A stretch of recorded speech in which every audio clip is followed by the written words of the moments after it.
The Trump administration sends a strong message to South Africa and Ramaphosa. You see, the friction between these two administrations seems like it's not ending.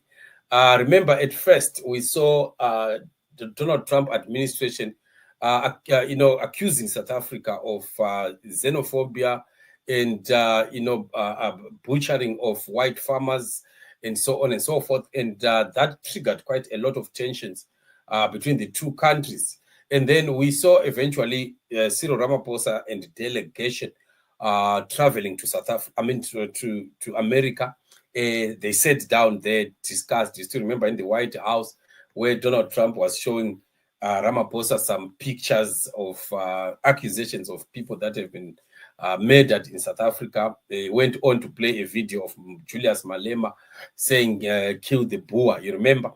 And then it seemed like that's when we saw Ramaphosa also being able to meet Elon Musk, and they discussed. And then we heard that there was a consensus, there was an agreement. And then even Elon Musk was supposed to be coming to invest in South Africa. So people thought that it was over and done.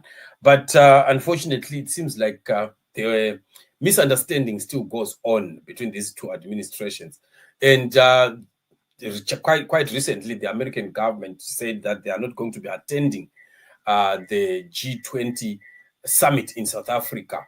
Then, of course, we saw quite a lot of responses that were coming from South Africa, with them saying they are not going to be bullied, some saying that we are not going to go to America to hand over the G20 and all the like. And America also saying that unless South Africa is kicked out, they are not going to continue with them. So quite very confusing how the situation is escalating more and more out of hand. So this time around, I think we saw the behavior of Zgananda, of ZANU-PF. We saw it this time in South Africa. I think that is not common.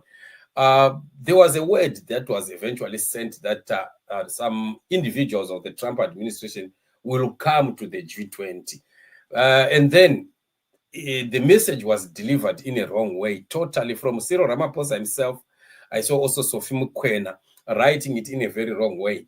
And many other platforms that we're talking about it, saying that America is finally bowed down and they finally agreed to come for the G20. And that angered the Trump administration. And because to them, they are saying we are sending individuals at the end of the summit just to come and receive.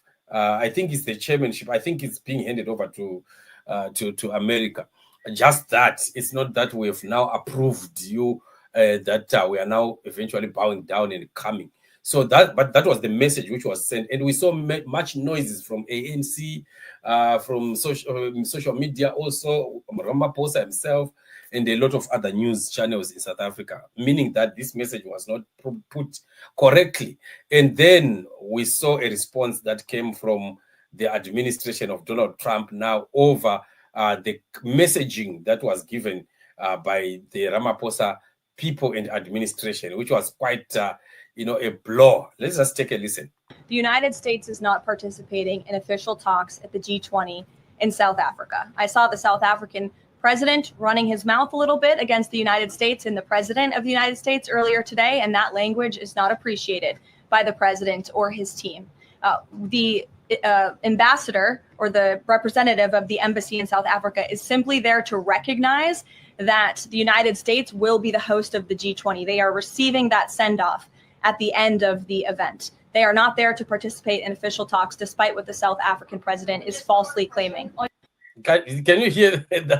That's too strong. That's too strong. I think, on diplomatic, grounds, that statement is so strong.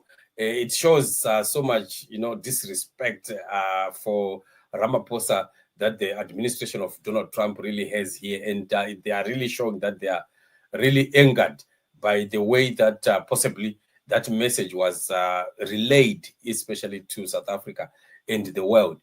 So this is the truth of what is happening. They are simply sending the ambassador at the end of the summit to go and receive the responsibility to be the next host of the G20 countries. But it seems like America still stands by their defense of saying they don't want to see South Africa there. So remember that in the past days, I've been talking about so much pressure that is on Ramaphosa, and that Ramaphosa does not need some of the dramas that ZANU-PF is doing, like the Job Scala fiasco in South Africa, and so on and so forth.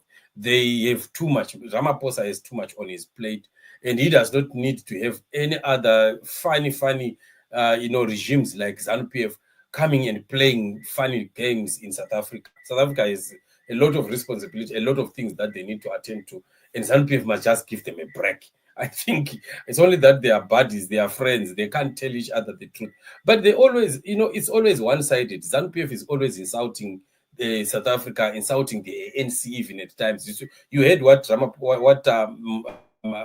Chris Mkwasa said yesterday. Chris Mkwasa said, we are not xenophobic like South Africa. Well, fine. I don't think that every South African is xenophobic. There are just some elements and individuals. And it's not really like everyone. We can't just be painting everyone by one brush. But the other time again, Chris Mchangwa even said that Zimbabwe is not a province of South Africa. You still remember? They've said quite a lot of things. The other time, Robert Mugabe insulted Lindiwe Zulu and called her a prostitute when they came to Zimbabwe to try and solve problems that were happening between Changirai and Mugabe. You still remember? So South Africa has always been on the receiving end. The ANC has been always on the receiving end. But Wone are the ones that are always bootlicking ZANU-PF, possibly because they are gaining a lot of money from the corruption in Zimbabwe. Some of the top officials of politics in South Africa. That's why they can't bite the hand that feeds them. But ZANU-PF really does not have much, except possibly some other small roots that they have and other advantages of, smuggling and other things, and of course hiding some money stolen from Zimbabwe in South Africa. So that's what we are looking at. But anyway, that's the situation. We keep watching and seeing how things are going to keep unfolding. Thank you once again. Remember, tonight we have the Dark World 36. Yes, it must be 36.